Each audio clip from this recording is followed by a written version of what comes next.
Hai, Assalamualaikum. Saya Azwan, agronomis ProBioMax. So, hari ni saya nak tunjuk macam mana cara guna ProBioMax dekat tanaman durian. Untuk jadual dan paduan lengkap, boleh refer dekat www.caragunaprobiomax.com. Okey, untuk cara guna ProBioMax dekat tanaman durian ni, kita boleh sembur pada daun sebagai folia, tapi itu optional saja. Dan kita wajibkan semburan pada tanah di keliling kanopi pokok.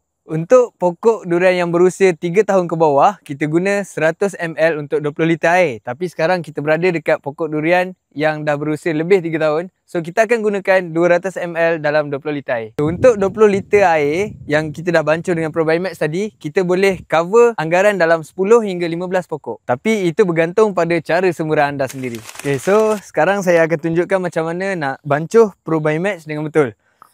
So, untuk pokok yang sekarang ni kita nak guna 200 ml lah. So, satu sukatan ni 100 ml. Kita akan guna 2 sukatan.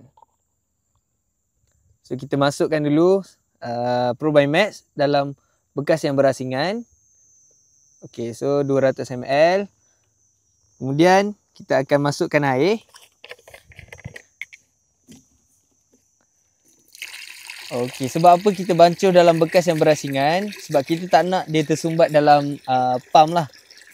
Okey, so kita akan kacau dia dulu sampai sebati supaya dia tak mudah tersumbat. Okey, air ni anda jangan pelik pula.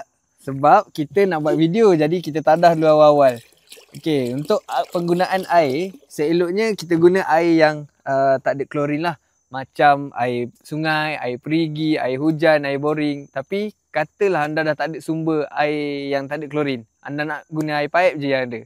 So, boleh peram dulu selama 48 jam dalam tempat yang terbuka ataupun 2 malam lah. Supaya klorin tu hilang. Okey, bila dah larut, dah sebati, kita boleh isikan, tuangkan dekat dalam pam.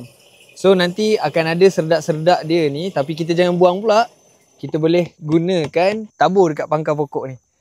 Okey, untuk pam, seeloknya kita gunakan bekas ataupun pam yang berasingan lah dengan racun kimia. Sebab kita tak nak sisa-sisa kimia yang ada dekat dalam ni akan melemahkan atau mengurangkan kesan probiotik. Tapi katalah dah tak ada sangat dah pam lain, boleh je guna pam yang sama tapi anda basuhlah bersih-bersih. Okey, lepas tu kita top up lah air ni sampai cukup 20 liter. Okey, so ini adalah kawasan yang kita akan semburkan dari pangkal ni sampailah keliling kanopi ni. Anggaran dalam 6 kaki ataupun bergantung pada keluasan kanopi anda lah. Tapi kalau kita nak layer sikit dekat atas ni pun tak apa, itu lagi baik.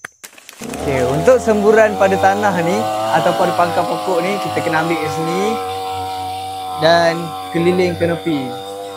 Biar dia basah dan sekata. Okay. Baik. Okey, untuk semburan folia pula kita layang kabus je. Macam tu. Okey, so bilakah waktu semburan yang terbaik untuk ProBioMax ni? Okey, seeloknya awal pagi ataupun lewat petang. Kalau cuaca macam sekarang ni sebelum pukul 10 tu kalau boleh dah habis buat semburan. Tapi bergantung jugalah pada cuaca pada tempat anda. Okey, ProBioMax ni boleh sembur tak musim kemarau ataupun musim hujan? Boleh, tak ada masalah. Tapi katakanlah kita sembur tak sampai 2 jam hujan turun. So, seeloknya kita ulang balik semburan tu. Alright, so berapa kekerapan yang kita nak sembur ProBioMax ni? Untuk 4 bulan pertama, kita wajib sembur sebulan sekali. Sebab kita dalam tempoh fasa pemulihan. Dan lepas pada tu, kita boleh sembur 2-3 bulan sekali. Okey, kenapa? Sebab kita nak pastikan komuniti bakteria kat dalam tanah ni banyak. Sebab kita tak lari daripada penggunaan baja ataupun racun kimia. So, kita kena sembur 2-3 bulan sekali dengan tempoh yang lebih kurang dengan penggunaan kimia.